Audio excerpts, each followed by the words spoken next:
Hello बच्चों। आज हम वायुमंडल के बारे में बात करेंगे। एटमॉस्फेयर ये क्या होता है ये देखिएगा। कुछ बिंदुएं मैंने इसमें बनाए हैं जिससे आपको समझाने में आसानी रहेगी। वायुमंडल पृथ्वी के चारों ओर हवा से घिरा हुआ एक आवरण होता है। इसका एक पृथ्वी के चारों एक विशाल भंडार है जो क्या है, वायुमंडल। अब जो सौर विकिरण है, जो सूर्य से जो सौर विकिरणें प्राप्त होती हैं, वो हमें किस रूप में प्राप्त होती हैं? लघु तरंगों के रूप में। धरातल पर आती हैं, परंतु पार्थिव विकिरण की लंबी तरंगों के रूप में अवरोधक बनता है। कौन? वायुमंडल। वायुमंडल उसको रोक के और उसको वापस अंतरिक्ष में, कुछ भाग अंतरिक्ष में चला जाता है, और जो वो रोक लेता है उससे पृथ्वी का तापमान बना रहता है, जो कितना है, लगभग 15 डिग्री सेंटीग्रेड तापमान बनाए रखता है ये औसतन। इस प्रकार यह वायुमंडल किसका काम करता है? ग्लास हाउस की भांति कार्य करता है। यही तापमान पृथ्वी पर जीवमंडल, जो हमें जो जो जीव अपन है, ये इसके लिए एक आवरण पैदा करता है। वो पृथ्वी का जीवमंडल के विकास का आधार है। कौन? वायुमंडल। अब देखिएगा, इसकी वायुमंडल की जो ऊंचाई कहाँ तक फैला हुआ है, 29,000 किलोमीटर के लगभग तक फैला हुआ है। किंतु जो मुख्य है वो कितना फैला हुआ है? 32 किलोमीटर तक इसके मुख्य जो वायुमंडलीय भाग है, जो महत्वपूर्ण है, जो ये है 99% भार किस पे है? 32 किलोमीटर भाग तक फैला हुआ है। अब ये देखिएगा, वायुमंडल का जो संगठन है उन किन किन तत्वों से बना हुआ है, जो मुख्य है उनको बताते हैं। वायुमंडल में अनेक गैसों का मिश्रण होता है। सर्वाधिक मात्रा कितनी होती है? नाइट्रोजन की। कितनी परसेंट होती है? 78%। 78% के लगभग नाइट्रोजन गैस होती है। ऑक्सीजन कितनी होती है? 21% के लगभग। और तीसरा कौन है? ऑर्गन। वो कितना होता है? 0.93। और कार्बन डाइऑक्साइड कितनी मिलती है? 0.03%। ये वायुमंडल में मुख्य गैसें हैं, जिसके तत्व यहाँ पे, सॉरी, जिसका जो ये गैसें मुख्य रूप से यहाँ पाई जाती हैं। अब ये देखिएगा, इसके अलावा जो ये चार हैं, इनके अलावा जलवाष्प भी है, धूल के कण भी हैं, अन्य अशुद्धियां भी असमान मात्रा में वायुमंडल में मौजूद रहती हैं। भिन्न भिन्न गैसों की 99% भाग मात्र कितने किलोमीटर तक पाए जाते हैं? 32 किलोमीटर तक। जो अभी बात करी थी, तो मुख्य भाग क्या हो गया? 32 किलोमीटर तक जो वायुमंडल है वो काम का है। जबकि धूल कण और जलवाष्प का 90% भाग अधिकतम कितनी ऊंचाई पर है? 10 किलोमीटर तक। पृथ्वी की सतह से 10 किलोमीटर तक जलवाष्प और धूल के कण मिलते हैं। ठीक है। और इस तरीके से जो वायुमंडल का संगठन है ये तैयार होता है। ठीक है। अभी देखिएगा, 78 और 21% कितना हुआ? 99। और 0.93 ये तो कुछ पॉइंटों में ही है जो अन्य गैसों का योगदान है, नहीं तो 99% से अधिक ये चार गैसें ही योगदान देती हैं वायुमंडल को, संगठन को बनाने के लिए। ठीक है। अब ये देखिएगा, एक ये मैप है, सॉरी मैप नहीं, डायग्राम है, जिसमें देखो ये समझाया गया है। जो नीचे नीचे की जो परत है पृथ्वी की सतह से लगभग 18 किलोमीटर। अब इसकी ऊंचाई भी में फर्क है। भूमध्य रेखा पर और ध्रुवों पर इनकी ऊंचाई में अंतर होता है। भूमध्य रेखा पर ये ज़्यादा ऊंची होती है, और जबकि ध्रुवों पर ये कम ऊंचाई होती है, क्योंकि ये तापमान के ऊपर निर्भर करता है। तापमान कहाँ ज़्यादा है, ध्रुवों पर तापमान कम होता है और भूमध्य रेखा पर ज़्यादा होता है। ठीक है। अब ये देखिएगा, जो क्षोभमंडल में जो सारी क्रियाएं, जो वायुमंडल की घटनाएं जो भी घटित होती है, वो कौन से मंडल में घटित होती है? क्षोभमंडल में।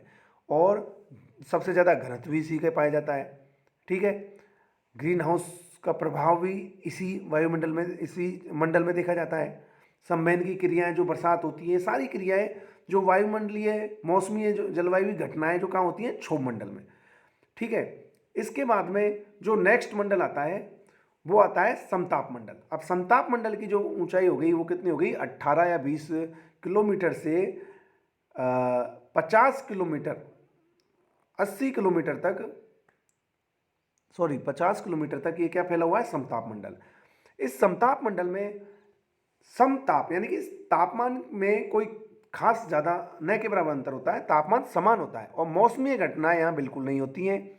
और जो एरोप्लेन जो चलते हैं, जो इस मंडल में चलते हैं, ठीक है, एरोप्लेन इसी मंडल में चलते हैं, और इसी मंडल में ओजोन परत पाई जाती है, ओजोन लेयर पाई जाती है।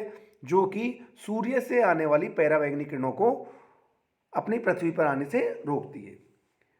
ठीक है, और जो क्लोरोफ्लोरोकार्बन से इसको नुकसान कौन सा पहुंचा रहा है इस लेयर को? क्लोरोफ्लोरोकार्बन। जो इंडस्ट्री है, औद्योगिक ऐसी फैक्ट्रियां हैं जो ये क्लोरोफ्लोरोकार्बन को बना रही हैं और उत्सर्जित कर रही हैं, तो ये चीज़ें इस परत को नुकसान पहुंचा रही है और ध्रुवों पर ये छेद, जो ओजोन में छेद है, जो ज़्यादा दिखाई दे रहा है। ठीक है, अब इसका महत्व कितना है ये आप खुद देख सकते हो कि पराबैंगनी किरणें कितनी हानिकारक हैं।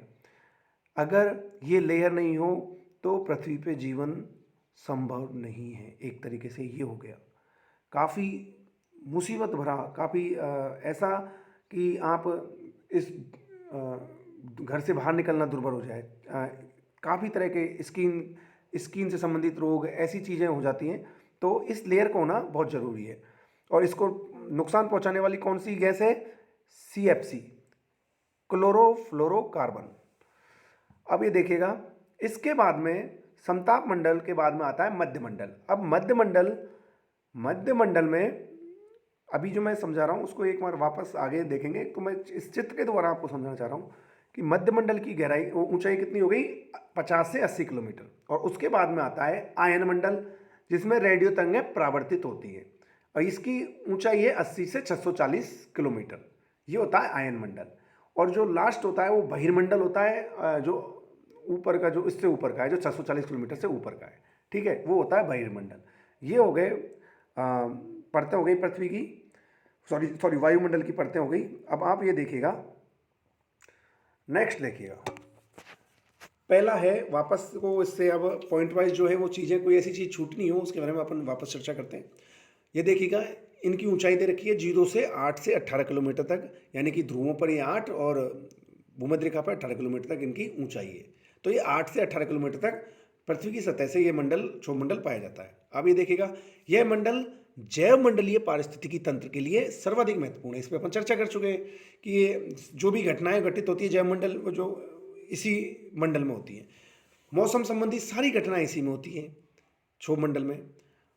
मौसम संबंधी सभी परिवर्तन इसी में होने के कारण इसको परिवर्तन मंडल भी कहते हैं। क्षोभमंडल को क्या कहते हैं? परिवर्तन मंडल, क्योंकि इसमें परिवर्तन होते रहते हैं। इसलिए मौसमी घटनाएं, जलवायु घटनाएं घटित होती रहती हैं, इसलिए इसको परिवर्तन मंडल भी कहते हैं। प्रति 165 मीटर की ऊंचाई पर जाने पर पृथ्वी के धरातल से जैसे जैसे अपन ऊपर जाएंगे तो तापमान की दर घटेगी, तापमान कम होगा। तो वो कितने, कैसे होगा? प्रति 165 मीटर पर 1 डिग्री सेल्सियस तापमान घटता है। इसे सामान्य ताप पतन दर कहते हैं। क्या कहेंगे इसको? सामान्य ताप पतन दर। इस मंडल की सीमा विषुवत पे तो कितनी है? 18 किलोमीटर, मैंने आपको बताया ही था। और ध्रुवों पर लगभग इसकी ऊंचाई कितनी है? 8 किलोमीटर। ऊपरी क्षोभमंडल में कौन सी धारा बहती है? जेट वायु धारा प्रवाहित होती है। ठीक है, ये किधर से किधर? पश्चिम से पूरब की ओर प्रवाहित होती है, जेट स्ट्रीम धाराएं। अब अधिकांश भाग इसमें, इस पर भी बात कर चुके हैं अपन, जलवाष्प और धूलिकणों का अधिकांश भाग इसी मंडल में मिलता है। ये कुछ 5-6 पॉइंट हैं, इसमें अधिकतर जानकारी क्षोभमंडल से संबंधित आ गई है। अब आप नेक्स्ट देखिएगा, ये देखिएगा समताप मंडल। समताप, इससे पता चल रहा है कि समान ताप है इस मंडल में। ठीक है, अब इसकी ऊंचाई कहाँ तक है? 50 किलोमीटर तक। जो क्षोभमंडल की जो ऊपरी सीमा है उससे 50 किलोमीटर तक ये समताप मंडल फैला हुआ है। और इसी में जो मंडल है, जो परत है, वो कौन सी? ओजोन परत। वो कहाँ से कहाँ है? मुख्य रूप से 15 से 35 किलोमीटर तक ओजोन की परत पाई जाती है। हालांकि नीचे और उससे ऊपर भी ओजोन के अंश का है, लेकिन जो मुख्य भाग है वो कहाँ है? 15 से 35 किलोमीटर के बीच। अब ये देखिएगा, ओजोन गैस सौरिक विकिरण की हानिकारक पराबैंगनी किरणों को सोख लेती है। ठीक है, और उन्हें भूतल तक नहीं पहुंचने देती, पृथ्वी को अधिक गर्म होने से बचाती है। ठीक है, पराबैंगनी किरणें आएंगी तो तापमान बढ़ेगा। ठीक है, इस पे अपन चर्चा कर चुके कि इसको सोख कौन रही है? ओजोन परत। तो ओजोन परत कितना महत्वपूर्ण है? पराबैंगनी किरणें, हानिकारक किरणें अगर पृथ्वी पर आएंगी तो यहाँ पर दैनिक जीवन है जो चरमरा जाएगा और मनुष्य जो भी जीव जंतु हैं, जैवमंडल है वो खत्म प्राय हो जाएगा, समाप्त प्राय हो जाएगा। तो इस परत का होना बहुत ही महत्वपूर्ण है। इस मंडल, अब देखिएगा, इस मंडल में प्रारंभ में तापमान स्थिर रहता है। किसमें? समताप मंडल में। ठीक है, तापमान क्या होता है शुरू में, जो 18 से 20 किलोमीटर जैसे ऊंचाई पर जाएंगे तो शुरू में क्या होता है, तापमान स्थिर रहता है और 20 किलोमीटर के बाद तापमान थोड़ा बहुत बढ़ने लगता है। ऐसा ओजोन गैसों की उपस्थिति कारण है, क्योंकि ओजोन गैस की ऊंचाई 15 से 35 किलोमीटर है, जहां पर इसका तापमान बढ़ जाता है, क्योंकि ये पैराबैंगनी किरणों को अवशोषित करता है, तो इसलिए वहां का उसका तापमान थोड़ा बढ़ जाता है। अब देखिएगा, समताप मंडल बादल तथा मौसम संबंधी घटनाओं से मुक्त रहता है। ठीक है, ये है ही, क्योंकि ये सारी क्रिया कहाँ होती है? क्षोभ मंडल में। नेक्स्ट देखिएगा, इस मंडल के निचले भाग में, किसके? समताप मंडल के निचले भाग में और क्षोभ मंडल के ऊपरी भाग में कौन सा धारा प्रवाहित हो रही है? जेट स्ट्रीम, जिसके बारे में अपन बात कर ही चुके हैं। तो इस मंडल के निचली भाग में जेट स्ट्रीम धाराएं प्रवाहित होती है और इसीलिए जेट वायुयान के उड़ान भरने के लिए आदर्श दशाएं कहाँ पाई जाती हैं? इसी मंडल में। तो जेट स्ट्रीम भी यहीं पाई जाती हैं। तो जेट विमान है जो किस में उड़ते हैं? समताप मंडल के निचली भाग में। ठीक है, अब ये देखिएगा नेक्स्ट, मध्य मंडल की ऊंचाई कितनी हो गई पृथ्वी से? 50 किलोमीटर से 80 किलोमीटर के मध्य जो परत पाई जाती है, जो मंडल पाया जाता है, वो कौन सा होता है? मध्य मंडल।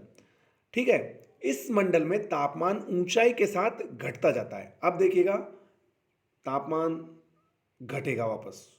पहले तो क्या हुआ, समताप मंडल में जो निचली परत है समताप की, उसमें तो तापमान स्थिर प्राय था। उसके बाद में ओजोन परत की लेयर समताप मंडल में होने के कारण वहां पैराबैंगनी किरणों को ओजोन गैस अवशोषित करती है, तो वहां का तापमान बढ़ जाता है। फिर बाद में जो मंद मंडल आता है उसमें तापमान में गिरावट चालू हो जाती है। तो इस मंडल में तापमान ऊंचाई के साथ घटता जाता है और लगभग कितना हो जाता है?